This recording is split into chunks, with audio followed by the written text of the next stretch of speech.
ওই যে পঞ্চায়েতের জামাই জয় দেব তারা কইছে যে গড়ের টাকা দিতে লাগবো।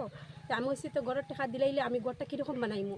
তো তারা ওটা কইছে যে তুমি 40,000 টাকা দিতে লাগবো। আমি কইছি 40,000 টাকা দেওয়ার মতো আমরা সম্ভাবনা না। কইছে 40,000 না টাকা দিলে তুমি গড় পাইতাই না। তা আমি কইছি গড় না পাইলে তো আমি এটা গড়টা বানাইছি, আমি তো বন্ধন থেকে লোন লইছি, প্লাস আমার ননাসের জামাইয়ের কাছ থেকে আমি ঋণ লইয়া গড়টা বানাইছি। তারা ওটা কইছে যে ঠিক আছে তোমার গড় ইট লাগিয়েছে তুমি খাইতাই না।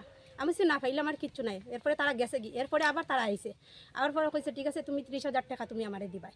আর ঠিক আছে আমরা কথা কে কইছে? এটা অঞ্জলি নমশূদ্র তারা কইছে। অঞ্জলি নমশূদ্র কে? মেম্বানি। আচ্ছা, করার পরে আমরা 30,000 টাকা কইছি ঠিক আছে যে দিমু। একবারে আমরা পারতাম না, কিস্তি কিস্তি দিমু। তো তারা কিস্তি কিস্তি প্রথম কিস্তি দিছি আমরা 5,000 টাকা, এরপরের কিস্তি দিছি 10,000 টাকা, এরপরের কিস্তি দিছি 15,000 টাকা। তাও 15,000 যে সময় দিছি জয়দেব আর অঞ্জলি নমশূদ্র তারা এক জায়গাতে আছে, তারা সামনে নিয়ে দুজনের সামনে নিয়ে আমরা টাকাটা দিছি। ও টাকাটা দেওয়ার পরে তো ঠিক আছে টাকা ঢুকেছে, আমার জব কার্ডের টাকাটা ঢুকেন না এখন পর্যন্ত। কিন্তু কিস্তি ঢুকার পরে জব কার্ডের টাকা যে সময় ঢুকেন না, ওই সময় তারা কইছে যে বর্দি আমার জব কার্ডের টাকাটা ঢুকেন না। এখানে কইছে তোমার জব কার্ডের টাকা ঢুকবো, ঠিক আছে তুমি বইটা এন্ট্রি করিয়ে আনিয়া তুমি আমার দেখাইতে লাগবো। তো আমি কইছি ঠিক আছে বইটা এন্ট্রি করিয়ে আনিয়া দিমু। তুমি কইছে 2020 থেকে 2021 পর্যন্ত এন্ট্রি হইলে হইব।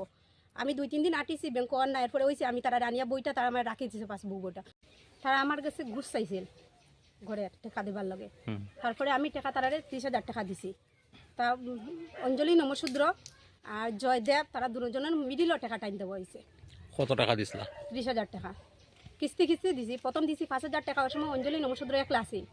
দ্বিতীয়তে দিছি 10,000 টাকা, ওই সময় অঞ্জলি নমশূদ্র একলা আছে। আর 3 নম্বর কিস্তি যে সময় দিছি ওই সময় জয়দেব আর অঞ্জলি নমশূদ্র তারা দুজনের মিডিলও দিছি টাকাটা।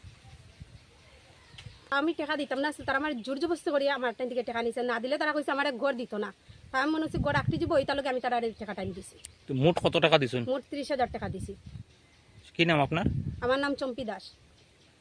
এই যে নিউজটা যে পরশুদিন যে তারা ছাড়ছিল, সেই নিউজটা এটা মিথ্যা ভুয়া বানাইছে। এটারে বানাইয়া এটা আমরা দেশের মানুষের মানে ইয়ে করা বুঝছেন, কিন্তু এটা মিথ্যা করিয়া তারা বানাইছে, কিন্তু এটা হইছে না। কিন্তু এইটা আমরা প্রতিবাদ আমরা জানাইতেছি, কিন্তু আমরা চাই এটা আমরা যে আমরা এটা কেমনি কীরকম হয় এটা আমরা জানতে চাই।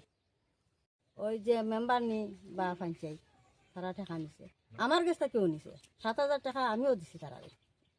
কিন্তু এখন যেন কুমুদ্রার মানে কুমুদ্রার যেন এই মানে তারা ইয়ে করছে যেন প্রতিবাদ জানাইছে, এটা তো একদম মিথ্যা।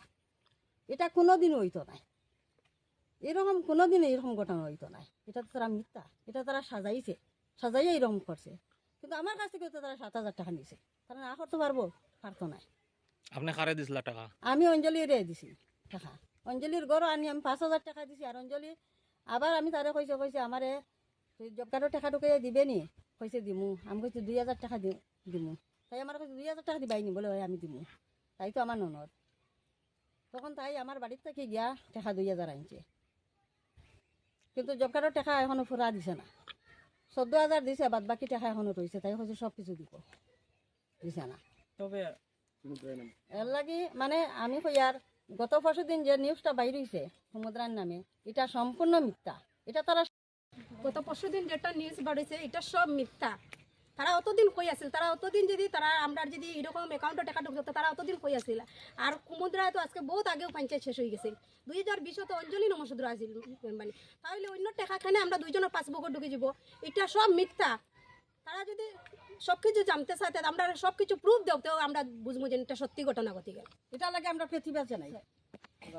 যেটা যারা কুমুদ্রার নামে ইয়ে বাড়াইছে এটা আমরা ধিক্কার চাই, আমরা প্রতিবাদ চাই, প্রতিবাদ চাই, প্রতিবাদ চাই, প্রতিবাদ চাই। এটা মিথ্যা, এটা সব মিথ্যা, ষড়যন্ত্র করছে তারা, ষড়যন্ত্র করছে। Stay informed, stay ahead. News Any 365.